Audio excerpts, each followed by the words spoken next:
Week 13 of college football is finally here. We had the latest rankings release of the playoff committee on Tuesday night. We now know where all of the top 25 teams are ranked. We have some big ranking implication matchups this weekend.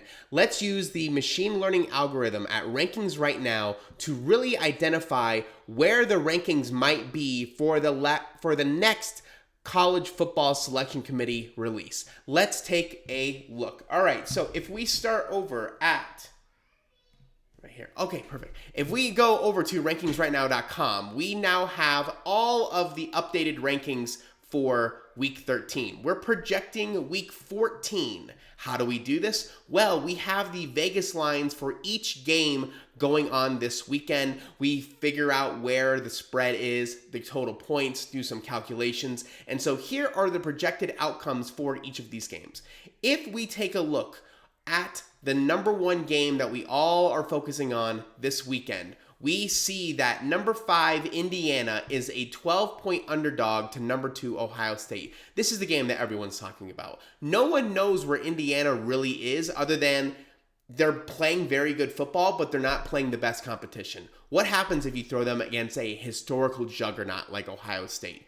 As of right now, which we'll play with this here in a minute, Ohio State with a win against Indiana will move up to the number 1 ranked team in the country, ahead of Oregon.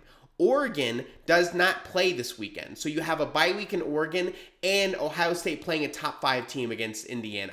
Historically, based off how the playoff committee has ranked teams after this type of matchup, Ohio State has the numbers to boost up into that number 1 ranked spot. That actually does have implications if we think about where things are going to be all ending up for the seeding for the college football rankings, because now Ohio State is the number 1 Big Ten team in the country and Oregon moves down to number 2. So that is a lot of interesting hyper focus that we should be putting on that game. We'll take a closer look here in a minute.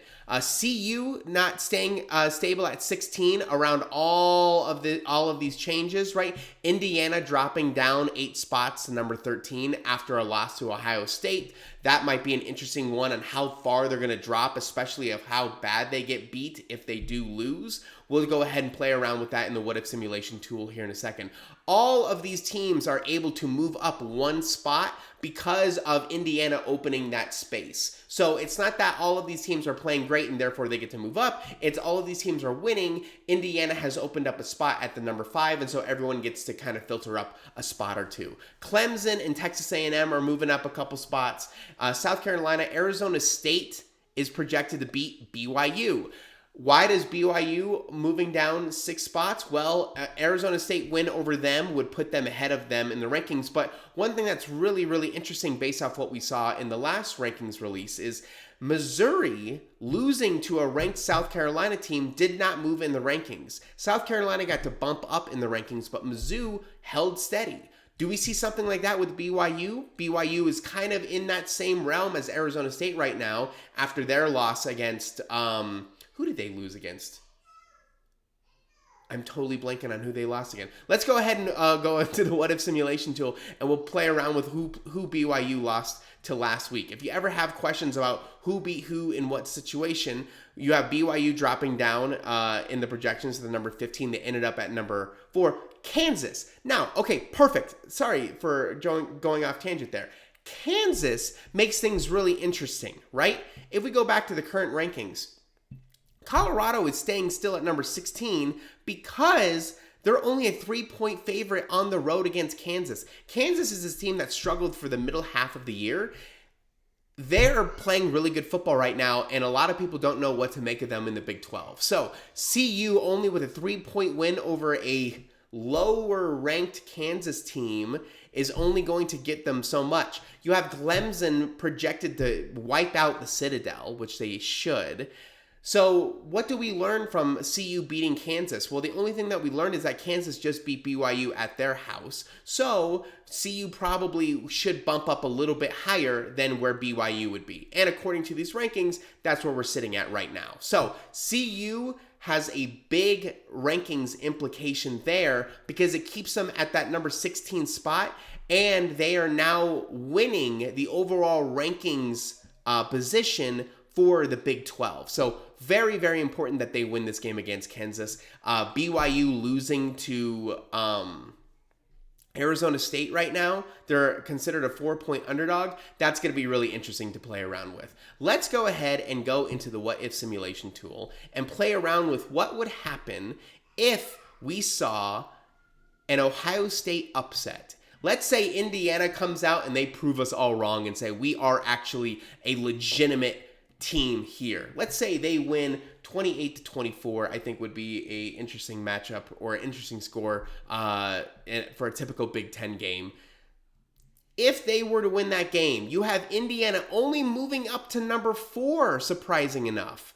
Texas and Penn State are going to stay ahead of Indiana. I would be very, very surprised if that were the case. And Ohio State only drops down to number 6.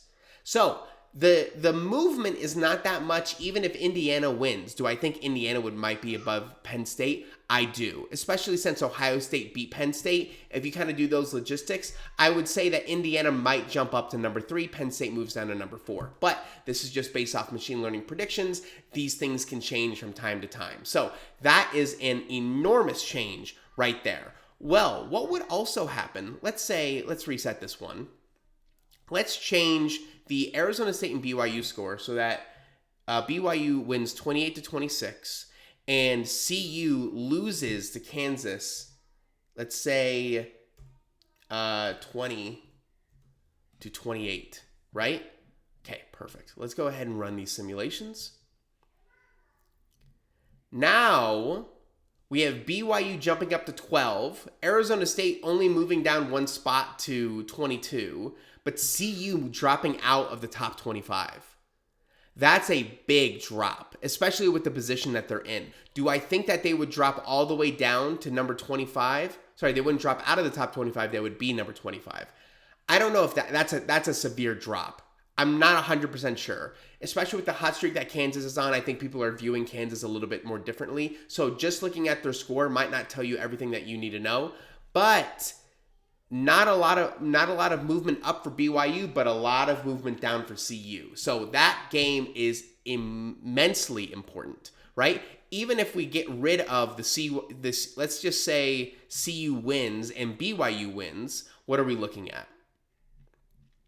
We are looking at BYU at 12 and CU dropping down to 17. Why is that? Well, Indiana is going to stay highly ranked even after a loss to Ohio State. Texas A&M and Clemson are projected to stay at the same spot. And now, since BYU is not opening that spot for teams to move up, CU moves down all the way to 17. So there are a lot of different mixes and matches that you can do with the what if simulation tool. It's free for anyone who has a login, so please, I encourage everyone to go ahead and create a free login so you can play around with this.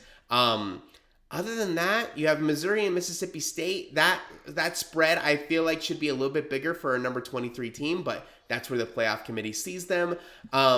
You have Texas A&M and Auburn getting really close, right? That's a really, really scary matchup. But a lot of the other teams outside than Alabama and Oklahoma's completely lost at this point in the year. You know, you have Wake Forest I don't think it's going to be competitive. Georgia's playing UMass, Tennessee and UTEP, Boise State and Wyoming hasn't played well all year. There's a lot of really quiet games. You have Wofford and the Citadel playing the South Carolina games, right? Not a lot of crazy things to happen. Let's just do one more for fun. What happens if Army comes out and upsets Notre Dame? Right? This is a really important matchup, right? This is Army's last chance to really make a big statement going into the final 1 or 2 games in the final year to really make that push for the final 12 and a group of 5 spot potentially. Let's go ahead and say that they win this game. Let's just give it a crazy one. Let's call it 35-29. Here we go. We're going to run the simulation. Where does Notre Dame fall to? Notre Dame is going to fall all the way down to 11, Army at 14. So a big matchup, or a big rankings change right there, and you see all those arrows if Army can make a big upset against Notre Dame. So, you know, that's going to be as hard as it's going to get. It's at Notre Dame.